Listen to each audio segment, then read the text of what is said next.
ഇതുപോലെ ഒരുപാട് election test ചെയ്യുന്നവരാണ്. നോമിനേഷൻ നിങ്ങൾ ഈ സമയങ്ങളിൽ നിങ്ങൾ 3 മണിക്ക് എല്ലാവരും പിടിച്ച് പുറത്താക്കി നിങ്ങൾ വാതിലടക്കണം. ഇതാ കഴിഞ്ഞു. ഇനി ആർക്കും ഞാൻ നിങ്ങളോട് പറയും, നിങ്ങൾ ആവശ്യമില്ലാത്ത വാശി ഉപേക്ഷിക്കുക. ഇതിനകത്ത് നിങ്ങൾ ഈ പറയുന്നിടത്ത് ഒരു 4-5 മിനിറ്റ് ഒരു ആളുകൾ വന്ന് നിങ്ങൾക്ക് നിൽക്കുന്നില്ല. എന്താ പിന്നെ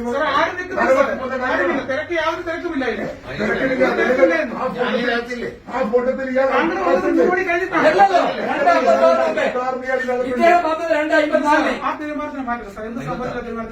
അത് വളരെ സത്യസന്ധമായിട്ടാണ് ചെയ്തിരിക്കുന്നത്. യാതൊരു പാർഷ്യാലിറ്റി കാണിച്ചു ഉത്തരം പറയേണ്ടി വരും. പറയും സാർ. ഉത്തരം സാർ എന്റെ മനസാക്ഷിയോടും നിയമത്തിനോട് ഞാൻ മറുപടി പറഞ്ഞോളാം. ഞാൻ തെറ്റ് ചെയ്തിട്ടുണ്ട്. നിങ്ങൾക്ക് എങ്ങനെ മനസാക്ഷി ഉണ്ടെന്ന് തോന്നുന്നില്ല. ഈ വർത്തമാനം ഇല്ല സാർ.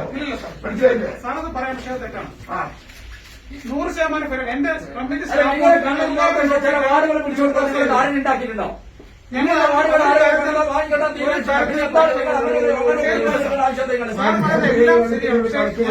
ഞാൻ ഫെയറായിട്ടാണ് ചെയ്തേക്കുന്നത്. ഒരിക്കലും പേരല്ല അതുകൊണ്ടാണ് ഒത്തിരിക്കുന്നത്. ഞാൻ ഇതിന് വന്നേരെ ഞാൻ തീരുന്ന കാണിച്ചിട്ടില്ല, കാണിക്കത്തുമില്ല. 100% ഇലക്ഷൻ റൂൾ നിങ്ങൾ എന്താ ഈ രേഖ ഈ റെക്കോർഡ് എന്താ നിങ്ങൾ നോക്കാത്തത്? നിങ്ങൾ നോക്കിയിട്ട് പറയും. സാറേ വിഡ്രോവൽ എന്ന് പറഞ്ഞ കേസ് വളരെ സൂക്ഷിച്ച് കൈകാര്യം. ആയിക്കോട്ടെ.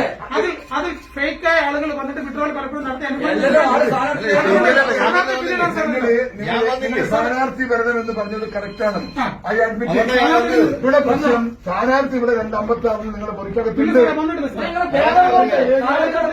പറയുന്ന ആള് പുറത്താണ്. ഇപ്പൊ നിങ്ങളുടെ ഫോട്ടോ നിങ്ങൾ നോക്കുന്ന ക്യാമറ നോക്കി. സാർ ഞാൻ ആ ഫോട്ടോ എവിഡൻസ് കാര്യമായിട്ട് എടുക്കുന്നില്ല. അതെങ്ങനെ സംഭവിക്കും സാർ? ക്ലോക്ക് എന്താ ചെയ്യുന്നത്? പറഞ്ഞാലും കൃത്യം 3 മണിക്ക് ശേഷമാണ് ഇദ്ദേഹം 3 മണിക്ക് ശേഷമാണ് സ്വീകരിക്കാൻ നിയമമില്ല, സ്വീകരിച്ചിട്ടില്ല. ഞാൻ നിയമത്തിന് മുന്നിൽ പറഞ്ഞു, ഞാൻ കള്ളത്തരം കാണിച്ചില്ല, തെറ്റ് ചെയ്തിട്ടില്ല. ഞാൻ 100% സത്യസന്ധമാണ് ചെയ്തേക്കുന്നത്. ആ സത്യസന്ധമായി ചെയ്തതിന്റെ പേരിൽ എന്ത് ശിക്ഷ ഞാൻ ഏറ്റു വാങ്ങിക്കോളാം. എന്റെ മനസാക്ഷിയുടെ മുന്നിൽ നിയമത്തിന് ഫോട്ടോ ഇങ്ങോട്ട് അത് നിങ്ങളിത് നോക്ക്. സാർ ഞാനത് കണ്ടാണ്. അദ്ദേഹം എനിക്ക് വാട്സാപ്പിൽ ഞാൻ കണ്ടത്. നിങ്ങൾക്കൊന്നും തോന്നിയിട്ടില്ല. ഇല്ല സാർ, അത് തെറ്റാണ്.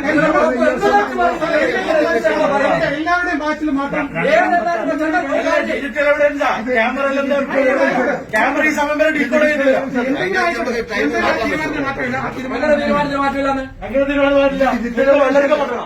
ഞാൻ പറഞ്ഞില്ല. അതിന് എന്താണ് ആയിക്കോട്ടെ. നിങ്ങൾക്ക് അപ്പുറത്തെ ആളുകളുണ്ടല്ലോ, കാര്യങ്ങളൊക്കെ ഉണ്ടല്ലോ. നമുക്ക് അവിടെ വെച്ച് കാണാം. കാണാൻ നമുക്ക് നിങ്ങളെ കൊണ്ടത് അതിന് മറുപടി പറയിപ്പിച്ചില്ല. പിന്നെ നമ്മളൊന്നും നിസ്സാരമായ കാര്യത്തിന് വാശി പിടിക്കുന്നത്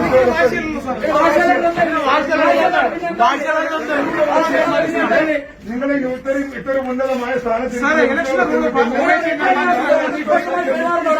നിങ്ങൾ ഇലക്ഷൻ നടപടി തുടങ്ങുന്നതിന് മുമ്പ് ഇതാണെങ്കിൽ ഇലക്ഷൻ നടത്തും. നിങ്ങൾ ഇലക്ഷൻ നടപടി തുടങ്ങുന്നതിന് മുമ്പ് നിങ്ങൾ ഈ രീതിയിലാണ് നിങ്ങൾ എങ്ങനെ നടത്തിയത്? ചില വാർഡുകൾ പിടിച്ചുകൊടുക്കാൻ നിങ്ങൾ ഈ ചെയ്ത് ഇദ്ദേഹത്തിന്റെ ഇത്ര വാശിയുണ്ട് നിങ്ങൾക്ക്